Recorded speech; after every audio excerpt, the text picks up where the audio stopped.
ನಮಸ್ಕಾರ ಕನ್ನಡ ಒನ್ಗೆ ಸ್ವಾಗತ. ನಾನು ನಿಮ್ಮ ಭಾಗ್ಯನಾರಾಯಣ ಬೊಗ್ಗವರಪು. ಆಪರೇಷನ್ ಸಿಂಧೂರದ ನಂತರ ಭಾರತ ಮತ್ತು ಪಾಕಿಸ್ತಾನದ ನಡುವೆ ದೊಡ್ಡ ಮಟ್ಟದ ಸಂಘರ್ಷ ನಡೀತಾ ಇತ್ತು. ಆ ಸಂದರ್ಭದಲ್ಲಿ ಎಲ್ಲರೂ ಸಹ ಭಾರತ ಸರಿಯಾಗಿ ಪೆಟ್ಟು ಕೊಡ್ತಾ ಇದೆ, ಇನ್ನೇನು ಪಾಕಿಸ್ತಾನದ ನಡು ಮುರಿತಾರೆ ಅನ್ನುವಂತಹ ಸನ್ನಿವೇಶ ಇರಬೇಕಾದ್ರೆ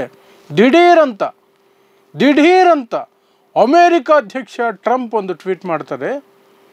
ಯುದ್ಧ ವಿರಾಮ ಆಗಿದೆ ಭಾರತ ಪಾಕಿಸ್ತಾನದ ನಡುವೆ, ನಾವೇ ಬ್ರೋಕರ್ ಮಾಡಿದ್ದೀವಿ, ನಮ್ಮ ಮಧ್ಯಸ್ಥಿಕೆಯಲ್ಲಿ, ಅಮೇರಿಕದ ಮಧ್ಯಸ್ಥಿಕೆಯಲ್ಲಿ ರಾತ್ರಿಯೆಲ್ಲ ನಿದ್ದೆಗೆಟ್ಟು ಯುದ್ಧ ವಿರಾಮಕ್ಕೆ ಇಬ್ಬರನ್ನು ಒಪ್ಪಿಸಿದ್ದೀವಿ ಅಂತ ಹೇಳ್ತಾರೆ. ಮಾರನೇ ದಿನ ಮತ್ತೆ ವಾಪಸ್ ಬಂದು ಹೇಳ್ತಾರೆ, ಅವರು ಒಪ್ಪಿರಲಿಲ್ಲ, ಆದರೆ ನಾನು ಬೆದರಿಸಿದೆ, ವ್ಯಾಪಾರಕ್ಕೆ ಎಫೆಕ್ಟ್ ಆಗುತ್ತೆ ಅಂತ ವ್ಯಾಪಾರವನ್ನು ಮುಂದೆ ಇಟ್ಕೊಂಡು ಬೆದರಿಸಿದೆ, ವ್ಯಾಪಾರವನ್ನು ನನ್ನಂಗೆ ಬಳಸ್ಕೊಳ್ಳೋದಕ್ಕೆ ಯಾರಿಗೂ ಬರೋದಿಲ್ಲ ಅಂತ ಅವ್ರಿಗವರೇ ಕೊಚ್ಕೊಂಡ್ರು.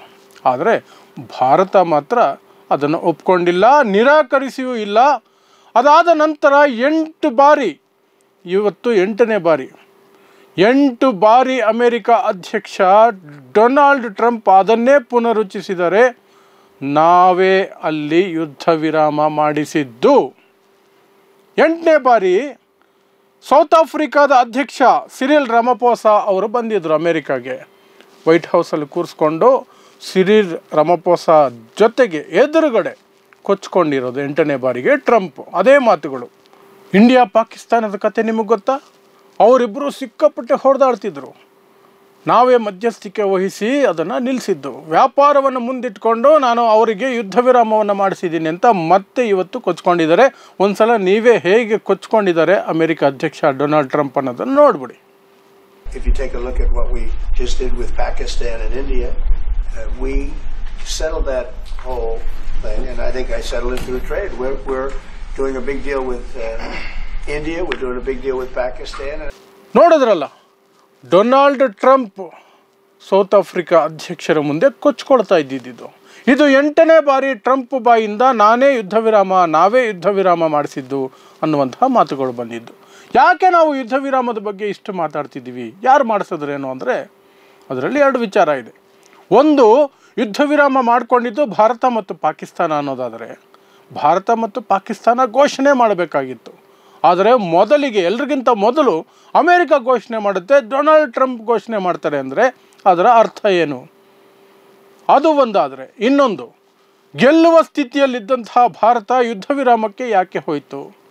ಪಾಕಿಸ್ತಾನ ಯುದ್ಧ ವಿರಾಮಕ್ಕೆ ಮೊದಲೇ ಘೋಷಣೆ ಮಾಡಿ ನಮ್ಮನ್ನು ಬೇಡ್ಕೋಬೋದಾಗಿತ್ತು, ನಾನು ನಿಲ್ಲಿಸ್ತೀನಿ, ನೀವು ನಿಲ್ಲಿಸಿ ದಯವಿಟ್ಟು ಅಂತ. ಆ ಸ್ಥಿತಿಗೆ ಅವ್ರನ್ನ ತಳ್ಳಬೋದಾಗಿತ್ತು. ಭಾರತೀಯ ಸೇನೆ ಸಮರ್ಥವಾಗಿ ಪೆಟ್ಟು ಕೊಡ್ತಾ ಇತ್ತು. ಆದರೂ ಸಹ ಭಾರತ ಯಾಕೆ ಯುದ್ಧ ವಿರಾಮಕ್ಕೆ ಒಪ್ಕೊಳ್ತು? ಅದು 2 ಮುಖ್ಯವಾದ ಪ್ರಶ್ನೆ. ಅದಕ್ಕಿಂತ ಬಹಳ ಮುಖ್ಯವಾದ ವಿಚಾರ ಅಂದರೆ 1972ರ ಶಿಮ್ಲಾ ಅಗ್ರಿಮೆಂಟ್ ಇದೆ ಭಾರತ ಮತ್ತು ಪಾಕಿಸ್ತಾನದ ನಡುವೆ. ಭಾರತ ಮತ್ತು ಪಾಕಿಸ್ತಾನದ ನಡುವೆ ಇರುವ ಯಾವುದೇ ಸಮಸ್ಯೆಯೂ ಸಹ ಅದು ದ್ವಿಪಕ್ಷೀಯ ಮಾತುಕತೆಯಿಂದ ಮಾತ್ರನೇ ಬಗೆಹರಿಯಬೇಕು. 3ನೇ ದೇಶಕ್ಕೆ ಅವಕಾಶ ಇಲ್ಲ, ಮಧ್ಯಸ್ಥಿಕೆಗೆ ಅವಕಾಶ ಇಲ್ಲ ಅಂತ ಸ್ಪಷ್ಟವಾಗಿ ಒಂದು ಒಪ್ಪಂದ ಇರಬೇಕಾದ್ರೆ 3ನೇ ದೇಶ ಅಮೇರಿಕಾಗೆ ಅವಕಾಶ ಕೊಟ್ಟಿದ್ದು ಯಾಕೆ? ಅವಕಾಶ ಕೊಟ್ಟಿದ್ದು ಮಾತ್ರ ಅಲ್ಲ, ಮುಂದಿನ ದಿನಗಳಲ್ಲಿ ನಾವು ಕಾಶ್ಮೀರ ವಿಚಾರವನ್ನು ಒಳಗೊಂಡಂತೆ ಭಾರತ ಮತ್ತು ಪಾಕಿಸ್ತಾನ 2 ದೇಶಗಳ ನಡುವೆ ಇರುವಂತಹ ಸಮಸ್ಯೆಗಳಿಗೆ ಮಧ್ಯಸ್ಥಿಕೆ ವಹಿಸ್ತೀವಿ ಅಂತ ಟ್ರಂಪ್ ಘೋಷಣೆ ಮಾಡಿದರೂ ಸಹ ಭಾರತದ ಕಡೆಯಿಂದ ಅದಕ್ಕೆ ಉತ್ತರ ಯಾಕೆ ಹೋಗಿಲ್ಲ? ಪ್ಲಸ್ ಅದಕ್ಕಿಂತ ಮುಖ್ಯವಾಗಿ ಟ್ರಂಪ್ 8 ಬಾರಿ ಹೇಳಿದರೂ ಸಹ ವ್ಯಾಪಾರವನ್ನು ಇಟ್ಕೊಂಡು ಹೆದರಿಸಿ ನಾನು ಯುದ್ಧ ವಿರಾಮ ಮಾಡಿಸ್ತೆ ಅಂತ ಅದಕ್ಕೆ ಪ್ರತಿಕ್ರಿಯೆಯನ್ನು ಮೋದಿಯವರಾಗಲಿ ಕೇಂದ್ರ ಸರ್ಕಾರ ಆಗಲಿ ಯಾಕೆ ಕೊಡ್ತಾ ಇಲ್ಲ? ಅದನ್ನು ನಾವು ಸ್ಪಷ್ಟವಾಗಿ ಅರ್ಥ ಮಾಡ್ಕೊಳ್ಬೇಕಾಗತ್ತೆ. ಹಾಗಾದರೆ ಯಾಕಿರಬಹುದು ಅನ್ನುವಂತಹ ಲೆಕ್ಕಾಚಾರಗಳನ್ನು ಅಥವಾ ವಿಶ್ಲೇಷಣೆಯನ್ನು ಮಾಡೋದಾದರೆ ನನಗೆ 2 ಕಾರಣಗಳು ಎದ್ದು ಕಾಣ್ತವೆ. ಒಂದು, ಅದಾನಿ ಅಂಬಾನಿಯವರ ಬಿಸ್ನೆಸ್ಗಳನ್ನು ಸೇಫ್ ಮಾಡೋದು. ಯುದ್ಧ ಆದರೆ ಅವರ ಬಿಸ್ನೆಸ್ಗೆ ಎಫೆಕ್ಟ್ ಆಗುತ್ತೆ ಒಂದು. ಪ್ಲಸ್ ಅಮೇರಿಕದಲ್ಲಿ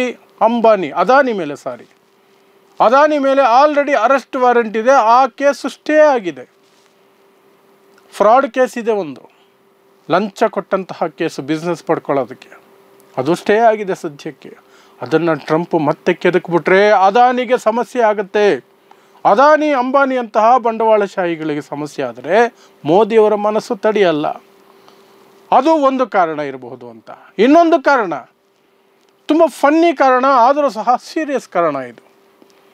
ಟ್ರಂಪ್ ಬಾಯಿ ಬಗ್ಗೆ ನಿಮಗೆ ಗೊತ್ತೇ ಇದೆ. ಯಾರನ್ನು ಯಾವಾಗ ಏನು ಟೀಕೆ ಮಾಡ್ತಾರೆ ಅಂತ ಟ್ರಂಪ್ಗೆ ಗೊತ್ತಿರಲ್ಲ. ಆ ಕ್ಷಣಕ್ಕೆ ಏನು ತೋಚುತ್ತದೋ ಹುಚ್ಚುಚ್ಚಾಗಿ ಮಾತಾಡೋದು. ಆ ಹುಚ್ಚುಚ್ಚಾಗಿ ಮಾತಾಡೋದನ್ನೇ ಮೋದಿಯವರು ಭಯವಾಗಿ ಸ್ವೀಕರಿಸ್ಕೊಂಡಿದ್ದಾರೆ, ಬೆದರಿಕೆಯಾಗಿ ಸ್ವೀಕರಿಸ್ಕೊಂಡಿದ್ದಾರೆ. ಯಾಕೆ ಅಂದರೆ ಇಡೀ ವಿಶ್ವಕ್ಕೆ ವಿಶ್ವನಾಯಕ ಅಂತ ಇಲ್ಲೊಂದಷ್ಟು ಜನರನ್ನು ತನ್ನ ಕೈಯಲ್ಲಿರುವಂತಹ ಮಾಧ್ಯಮಗಳನ್ನು ಇಟ್ಕೊಂಡು ಮೋದಿಯವರು ನಂಬಿಸಿ ಕೂರಿಸಿದ್ದಾರೆ.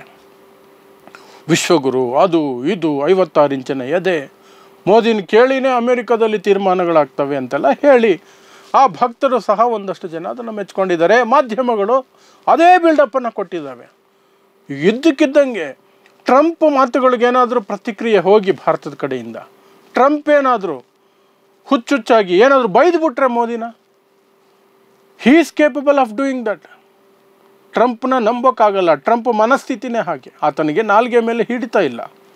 ಆ ಭಯ ಮೋದಿಯವ್ರನ್ನ ಕಾಡ್ತಾ ಇದೆ. ಹಾಗಾಗಿ ಇಡೀ ದೇಶವನ್ನು ಉದ್ದೇಶಿಸಿ ಮೋದಿಯವರು ಭಾಷಣ ಮಾಡಿದಾಗಲೂ ಸಹ ಟ್ರಂಪ್ ಮಾತೇ ಬರಲಿಲ್ಲ, ಅಮೇರಿಕದ ಮಾತೇ ಬರಲಿಲ್ಲ.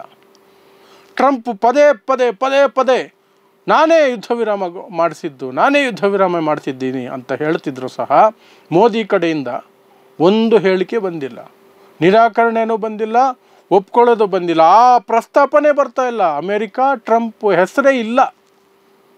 ಯಾಕೆ ಅಂದರೆ ಪ್ರತಿಕ್ರಿಯೆ ಕೊಟ್ಟು ಅಲ್ಲಿ ಟ್ರಂಪ್ ಏನಾದರೂ ತಿಕ್ಕಲಾಗಿ ಏನಾದರೂ ಹೇಳಿದ್ರೆ ಮೋದಿ ಮಾನ ಹರಾಜಾಗ್ಬಿಡುತ್ತೆ.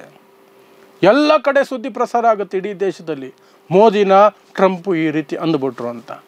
ಅದಕ್ಕೆ ಹೆದರ್ಕೊಂಡು ಏನು ಹೇಳ್ತಾ ಇರ್ಬೋದು. ಅದು ಸಹ ಇನ್ನೊಂದು ಕಾರಣವಾಗಿ ನಾನು ನೋಡ್ತೀನಿ. ಒಂದು ಅಂಬಾನಿ ಅದಾನಿ ಅಂತಹ ಬಂಡವಾಳಶಾಹಿಗಳ ಹಿತರಕ್ಷಣೆ, ಇನ್ನೊಂದು ಟ್ರಂಪ್ ಬಾಯಿ ಸರಿ ಇಲ್ಲ, ಯಾವಾಗ ಏನು ಬೇಕಾದ್ರೆ ಅಂದುಬಿಡ್ಬೋದು. ಹಾಗಾಗಿ ನಾವು ಸೈಲೆಂಟಿಗೆ ಇದ್ಬಿಡೋಣ, ಟ್ರಂಪ್ ಏನಾದರೂ ಅಂದ್ಕೊಳ್ಳಿ, ಏನಾದರೂ ಬೈಕೊಳ್ಳಿ, ಆ ಮಟ್ಟಕ್ಕೆ ಇಳಿದ್ಬಿಟ್ಟಿದ್ದಾರೆ ಅಂತ ನಾನು ಅಂದ್ಕೊಳ್ತೀನಿ ಅಷ್ಟೇ. ಸೊ ಇದಿಷ್ಟು ಟ್ರಂಪ್ 8ನೇ ಬಾರಿಗೆ ಯುದ್ಧ ವಿರಾಮ ನಾನೇ ಮಾಡಿದ್ದು ಅಂತ ಕೊಚ್ಕೊಂಡಿರುವಂತಹ ಮಾತುಗಳ ಹಿನ್ನೆಲೆ, ಪ್ಲಸ್ ಮೋದಿ ಮತ್ತು ಭಾರತ ಸರ್ಕಾರ ಯಾಕೆ ಟ್ರಂಪ್ಗೆ ಕೌಂಟರ್ ಆಗಿ ಮಾತಾಡ್ತಿಲ್ಲ ಈ ವಿಚಾರವಾಗಿ ಅನ್ನೋದ್ರ ಬಗ್ಗೆ ನನ್ನ ವಿಶ್ಲೇಷಣೆ.